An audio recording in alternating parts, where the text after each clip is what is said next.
और इस वीडियो की शुरुआत मैं एक बेहद गंभीर वार्निंग के साथ करना चाह रहा हूं, गंभीर चेतावनी के साथ करना चाह रहा हूं।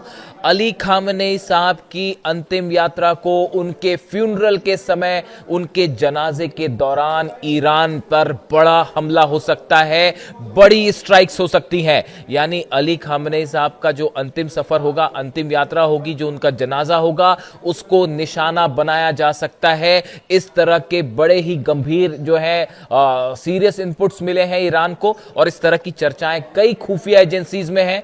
और देखिए, जो बयान आए कल इजराइल के कई अधिकारियों की तरफ से, खासकर रक्षा मंत्री कार्ड्स की तरफ से उनका बयान आया है कि हम 24 घंटे में ईरान पर हमला करने के लिए तैयार हैं। इसके अलावा कई इनपुट्स ये बता रहे हैं कि 4 जुलाई से 9 जुलाई के बीच जब अली खामनेई साहब का जनाजा होगा और कई शहरों में, तेहरान में, कोम में, मशहद में करोड़ों लोग जमा होंगे और अलग अलग शहरों में अलग अलग कार्यक्रम होंगे।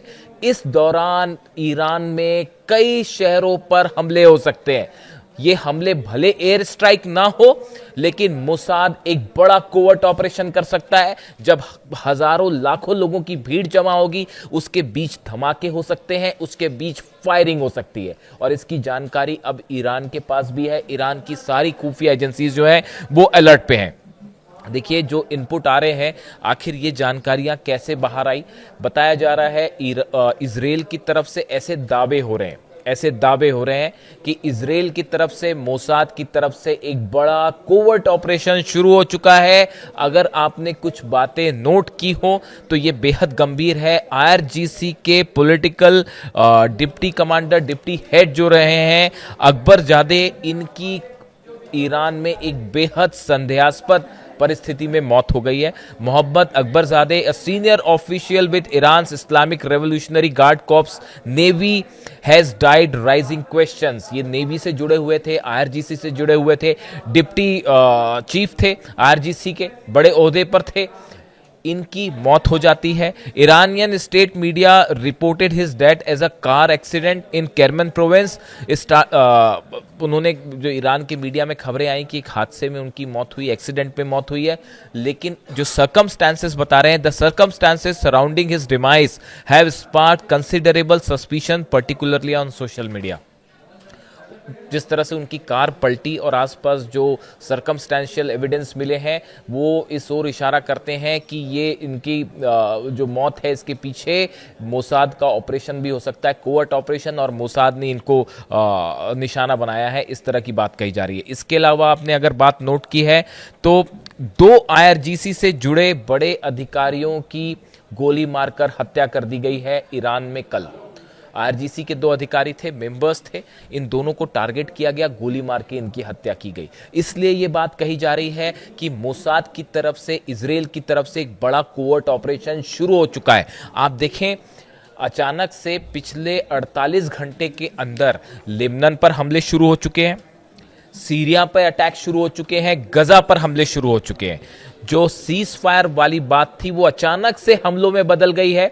दक्षिणी लेबनान पर हमले हो रहे हैं, तार इलाके में हमले हो रहे हैं, इजराइल के फाइटर जेट्स ने वहां पर बमबारी की है। इसी तरह के हालात सीरिया में है। सीरिया में तो हैवी व्हीकल के साथ इजराइल की जो आर्मी है वो अंदर घुसी है, और कई जगह पर जो है वो सीधी आमने सामने की लड़ाई जारी है।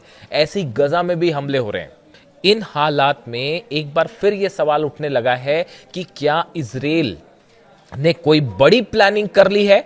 अमेरिका की कंसल्टेशन के बाद यह प्लानिंग हुई है, और क्या कुछ अरब देश भी ये जान रहे हैं कि जल्द ही ईरान पर एक बड़ी स्ट्राइक होने वाली है? देखिए, ये जो बातचीत वाली बात है, ईरान और अमेरिका के बीच एमओयू के कौन से टेक्निकल मुद्दों पर बात होगी, दोहा में क्या होगा, पैसा रिलीज होगा नहीं होगा, ये सब बातें ऐसी हैं जो चलती रहेंगी, इनका कोई अंत नहीं है। लेकिन हकीकत ये है, जो खुफिया रिपोर्ट्स जानकारी दे रही हैं, ईरान पे बड़ा हमला होने जा रहा है। इसीलिए देखिए, मुझसे कई दर्शकों ने पूछा, कई मेरे व्यूअर्स हैं जिन्होंने मेरे से 2 तरह के सवाल किए गए पिछले 5-6 दिनों के अंदर। मैंने इस पे अपनी कोई राय नहीं रखी, क्योंकि मैं कौन होता हूं राय रखने वाला, लेकिन मुझसे बड़ी स्पेसिफिक बात पूछी गई। एक शख्स ने मुझसे ये पूछा कि ये जो एमओयू ईरान और अमेरिका के बीच में साइन हुआ, इनकी शर्तों के बारे में आपकी क्या राय है? देखिए, मुझे व्यक्तिगत तौर पे अभी जो स्थिति है इसमें बात रखी जाए, ईरान को एक बात बड़ी साफ तौर पर सामने रख देनी चाहिए कि जब तक अली खामेनेई साहब का फ्यूनरल नहीं हो जाता, उनके जनाजे का पूरा प्रोसेस कंप्लीट नहीं हो जाता, तब तक हम किसी तरह की कोई बातचीत नहीं करेंगे। बात नंबर 1। और अगर इस बीच में किसी भी तरह का ईरान पर हमला होता है तो ईरान सीधा स्ट्राइक करेगा, अपने दुश्मनों को निशाना बनाएगा। ये अनाउंसमेंट ईरान को कर देना चाहिए इस अली खामेनेई साहब के फ्यूनरल के पहले। देखिए, ये बहुत बड़ी गैदरिंग होगी, इसमें जो है कम से कम करोड़ों लोग शामिल होंगे और कई शहरों पे शामिल होंगे, तेहरान में, कोम में, मशहद में करोड़ों लोग। देखिए, अली खामेनेई साहब की पॉपुलैरिटी इतनी ज़्यादा है कि मानो पूरे ईरान के दिल में बसे हुए थे वो, और आज भी बसे हैं। ऐसे में हर शख्स ये चाहेगा कि उनके जनाजे में शामिल हुआ जाए, उनको अंतिम विदाई दी जाए। ये एक ऐसा मौका होगा जब ईरान में सिक्योरिटी बहुत बड़ा मुद्दा होगा। देखिए, अभी जो वर्तमान सुप्रीम लीडर हैं मुस्तफा खामेनेई साहब, वो उस फ्यूनरल में शामिल होंगे नहीं होंगे। एक बात तो आप ये भी समझिए, मुस्तफा खामेनेई निशाने पर है मोसाद के, CIA के। अहमद वाहिदी साहब IRGC चीफ निशाने पर हैं मोसाद के और CIA के, इससे कोई डिनाई नहीं कर सकता। और किसी भी तरह की अगर लोकेशन रिवील होती है मुस्तफा खामेनेई साहब की, 1 मिनट नहीं लगेगा उन पर हमला होने में। मुझसे बात पूछी गई, मैं इसका जवाब सिर्फ इसलिए दे रहा हूं कि मेरे कई सारे दर्शकों ने इस MOU को लेकर बात पूछी। मेरी पहली बात मैंने आपसे रिपीट करी, ईरान को यह बात इस फ्यूनरल के पहले साफ रख देनी चाहिए कि हम अमेरिका से अब MOU के बारे में अगली बात तब करेंगे जब अली खामेनेई साहब के जनाजे का प्रोसेस पूरा हो जाएगा, उन्हें सुबुर्दे खाक कर दिया जाएगा, उसके बाद ही हम बात करेंगे। और बीच में कोई भी स्ट्राइक होती है तो वो सीधा जंग होगी पूरे अरब के खिलाफ, इजराइल के खिलाफ। यही एक तरीका है पूरी तरह से इस फ्यूनरल को सुरक्षित रखने का। देखिए, आपको अपने दुश्मन से, यही बात हमेशा अली खामेनेई साहब भी कहते थे, अपने दुश्मन से आप जब एक कदम आगे चलते हैं, उसकी सोच से एक कदम आगे चलते हैं, तो फिर आप जीत हासिल करते हैं। और इसी पर चल के ईरान ने आज अमेरिका और इजराइल को घुटने पर ला दिया। पहली बात। दूसरी बात, इस MOU को लेकर चूंकि बात छिड़ी तो मैं कहना चाहूंगा कि मुझसे जब इस MOU की बात हुई थी तो मेरे दिमाग में एक थॉट आया, कोई भी सोच सकता है, मेरे दिमाग में विचार आया था कि इस MOU की अगर पहली शर्त होनी चाहिए थी वो ये होनी चाहिए थी कि व्हाइट हाउस में डोनाल्ड ट्रंप पहले प्रेस कॉन्फ्रेंस करें और ईरान के सुप्रीम लीडर पर हमला करने के लिए माफी मांगे। अली खामेनेई, मैं अपने विचार बड़े साफ तौर पर रखता हूं, अली खामेनेई साहब की हत्या इतिहास की सबसे ऐसी घटना थी जिसकी जितनी निंदा की जाए वो कम है। एक ऐसे शख्स थे जो कि सदियों में एक बार आते हैं और उन पर हमला बेहद निंदनीय था, इसकी तुरंत आलोचना होनी चाहिए। और अगर ये MOU है तो इसकी एक शर्त जरूर ये होनी चाहिए थी कि पहले अमेरिका जो है उन पर निशाना साधने के लिए माफी मांगे, उसके बाद ही बात की जाए, वरना ईरान ने बात ही नहीं करनी चाहिए। खैर, ये मेरा व्यक्तिगत सोच है। अब हालात ये है कि इस पूरे मुद्दे को लेकर ईरान में बड़ी चर्चा शुरू है कि आखिर इस पूरे 4 तारीख से 9 तारीख तक का जो प्रोग्राम है इसे कैसे मैनेज किया जाएगा।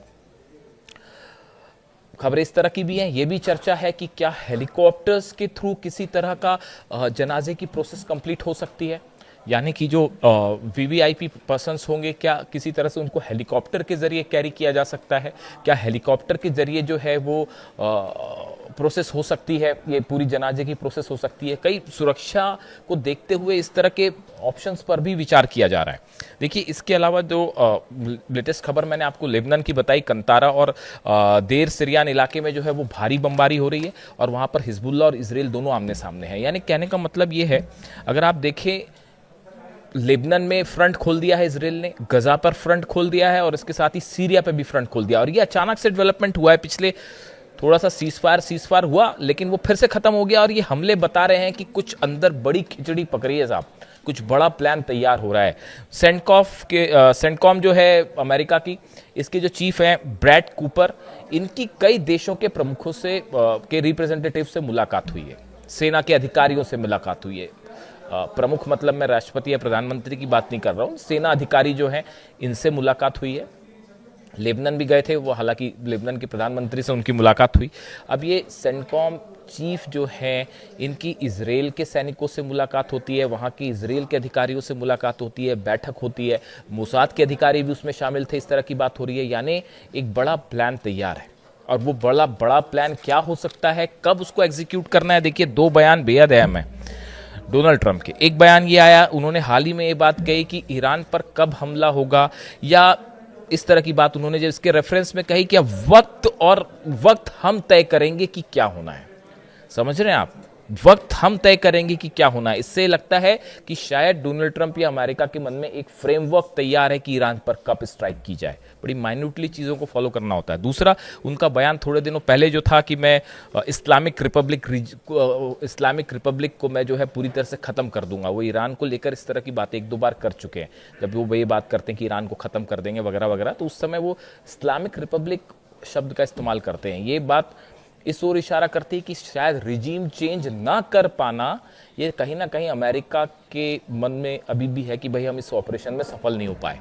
इसलिए क्या निशाने पे मुस्तबा खामनेई है और उनका कोई भी उनकी लोकेशन रिवील होना क्या हमले का कारण बन सकती है? साहब बिल्कुल बन सकती है। जब रमजान में हमला हो सकता है, मुहर्रम के समय हमला हो सकता है, तो अली खामनेई साहब के जनाजे के दौरान भी हमला हो सकता है। भले वहां पे एयर स्ट्राइक ना हो, जरूरी नहीं है हर चीज एयर स्ट्राइक से हो, लेकिन गाइडेड मिसाइल से हमला हो सकता है बिल्कुल। और मोसाद के बड़े सारे वहां पे जो है एजेंट्स हैं, आप देखिए सर, देख ही रहे हैं, बड़े बड़े धमाके होते हैं। तो इन सब को लेकर हालांकि कहा तो ये भी जा रहा है कि वर्ल्ड कप फुटबॉल जैसी खत्म होगा, कई सारे एक्सपर्ट ये राय रख रहे हैं कि वर्ल्ड कप फुटबॉल खत्म हुआ और स्ट्राइक हुई, तो वो इस तरह की भी बातें हैं।